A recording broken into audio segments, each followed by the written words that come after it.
Long before the Great Pyramids stunned the world, a golden temple rose in Jerusalem, built not by slaves, but by a king chosen by God. But what secrets does this first temple still hold? And why do Jews weep for it to this day? Throughout history, few structures have held as much spiritual, political, and emotional weight as the first temple of Jerusalem.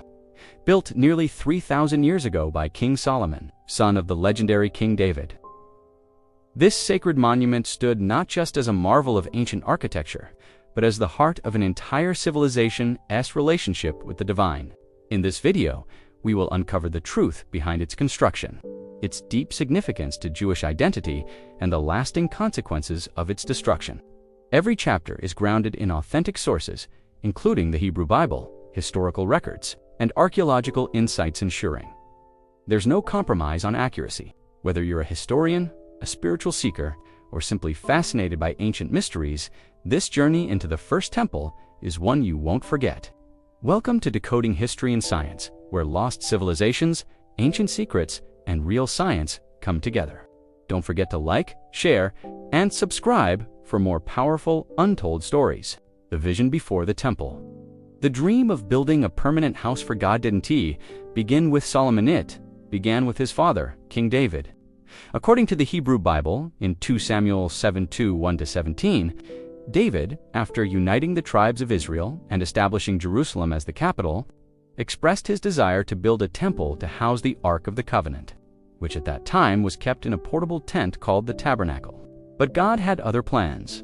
Through the prophet Nathan, God made it clear, "You shall not build a house for my name, because you are a man of war and have shed blood."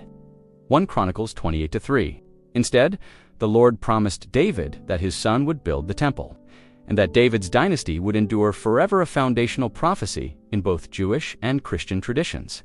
David accepted this divine decree, but he didn't step back. He gathered immense materials, gold, silver, cedar wood, and precious stones, and provided Solomon with blueprints and instructions inspired by divine guidance. "All this," David said, "the Lord made me understand in writing by his hand upon me, even all the works of this pattern." 1 Chronicles 28-19. The chosen location was equally sacred. Mount Moriah in Jerusalem, believed to be the very site where Abraham almost sacrificed his son Isaac. This made the ground holy long before the first stone was laid. So, while Solomon would be the builder, the vision, purpose, and sacred blueprint began with David, a warrior king who longed to give God a permanent home, but was told to pass the mission to his son of peace, Prophet Sulaiman, builder through the Jinn. After Prophet Sulaiman was chosen by Allah as both a king and prophet, gifted with control over the jinn, wind, and animals, instead of human labor. The first temple in Jerusalem, Bayt al-Maqdis, was built by Jinn under Sulaiman's command as a divine miracle. They made for him whatever he desired: palaces, statues, basins, ... Surah Saba, 34 minutes and 13 seconds. Sulaiman's leadership turned this temple into a symbol of divine worship, justice, and wisdom, built not by hands of men, but by beings of smokeless fire, fulfilling a sacred mission from Allah. Architecture and design by the Jinn. Under the divine command of Allah, Prophet Sulaiman ordered the Jinn to construct a magnificent sanctuary in Jerusalem, the first temple, or Bayt al-Maqdis. According to the Quran, they made for him what he willed: palaces, statues, large basins, and fixed cauldrons. Surah Saba, 34 minutes and 13 seconds. This wasn't ordinary construction. The Jinn, with skills beyond human capacity, built a vast courtyard, the sacred Holy of Holies.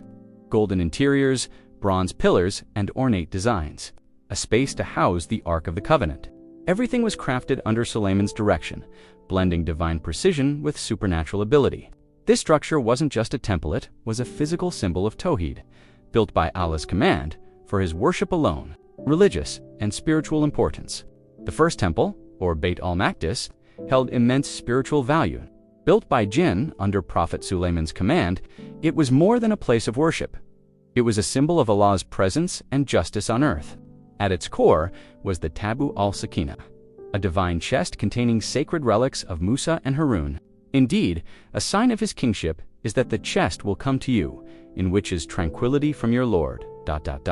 Surah Al-Baqarah 2:248. This made the temple not just a structure, but a divine connection between heaven and earth, a place where Allah's guidance and peace descended. Daily rituals, prayers, and sacred laws were followed here under Sulaiman's leadership. But when later generations deviated from monotheism, divine favor was withdrawn, leading to the temple's eventual fall. Political and national significance.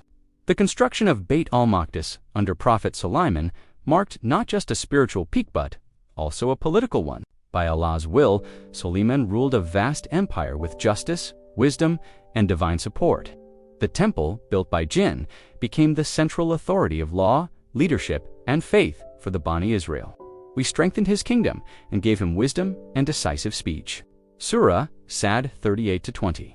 It united the tribes, stabilized the nation, and made Jerusalem the heart of monotheism. The temple was both a political capital and a divine institution, proving that true power comes from obedience to Allah. This golden era lasted only while the people followed divine law. Once they turned to injustice and deviation, the blessing was lifted and the decline began. The fall of the first temple. After the death of Prophet Sulaiman, the Bani Israel slowly began turning away from the teachings of Allah. They fell into injustice, corruption, and disobedience, breaking the covenant they had once upheld. As a result, Allah's protection was lifted. According to historical accounts, the temple was eventually destroyed by the Babylonians under King Nebuchadnezzar around 586 BC. Though the Quran doesn't name this specific event, it confirms that divine punishment fell on those who abandoned guidance. Corruption appeared on land and sea because of what the hands of people have earned. Surah Al-Baqarah, 30 minutes and 41 seconds. The Ark of the Covenant vanished, the temple was burned, and the children of Israel were taken into Babylonian exile. Powerful warning about the consequences of betraying divine truth. The fall of Bayt al-Maqdis was not just political, it was a spiritual collapse that echoed across generations. The impact of its destruction on Jewish identity. The destruction of Bayt al-Maqdis shattered not only the physical sanctuary, but also the spiritual and national identity of the Bani Israel. Stripped of their sacred center, the Israelites were exiled to Babylon, and for the first time, they had to live without a temple, priesthood, or direct divine signs. This marked the beginning of the Jewish diaspora scattered nation, disconnected from its divine home. While the Quran doesn't detail this specific exile, it warns, and if you turn away, he will replace you with another people, and they will not be the likes of you. Surah Muhammad 47-38. Many scholars believe this period became a turning point, where rituals began shifting toward synagogue-based worship, and much of Jewish scripture and law was written down out of fear of being lost. The loss of the temple remains one of the deepest spiritual wounds in Jewish history, remembered every year on Tisha B'Av, a day of mourning. Legacy and modern relevance. Though the first temple was destroyed, its spiritual legacy lives on powerfully to this day. In Judaism, the memory of Bayt al-Maqdis remains central. Longing for its return is part of daily prayer, and its loss is mourned every year on Tisha B'Av. Many Jews still pray, facing the Temple Mount in Jerusalem, where the Dome of the Rock and Al-Aqsa Mosque now stand. From the Islamic perspective, Bayt al-Maqdis remains one of the holiest places on earth. It is part of the Al-Aqsa sanctuary, mentioned directly in the Quran. Exalted is he who took his servant by night from Al-Masjid al-Haram to Al-Masjid al-Aqsa. Surah Al-Isra 17-1. This is the land of prophets, where Ibrahim, Daud, Sulaiman, Musa, and Isa once stood. For Muslims, the temple was not just a past event, it is part of a continuous prophetic mission, and its ground remains sacred to this day. The longing for the first temple reminds all people that when truth is lost, even the greatest structures can fall, but faith, when preserved, never dies. The story of the first temple, built by Jinn under the command of Prophet Sulaiman, isn't just ancient history, it's a powerful reminder of what happens when faith is strong, and what follows when it's lost. From divine construction to spiritual collapse, this legacy still shapes the identity of millions, and its sacred ground remains one of the most contested and revered in the world. If you found this story eye-opening, don't forget to support our journey through history and truth. Like the video, subscribe to Decoding History and Science. Share this with those who care about faith, facts, and forgotten legacies. Let's keep exploring what others ignore.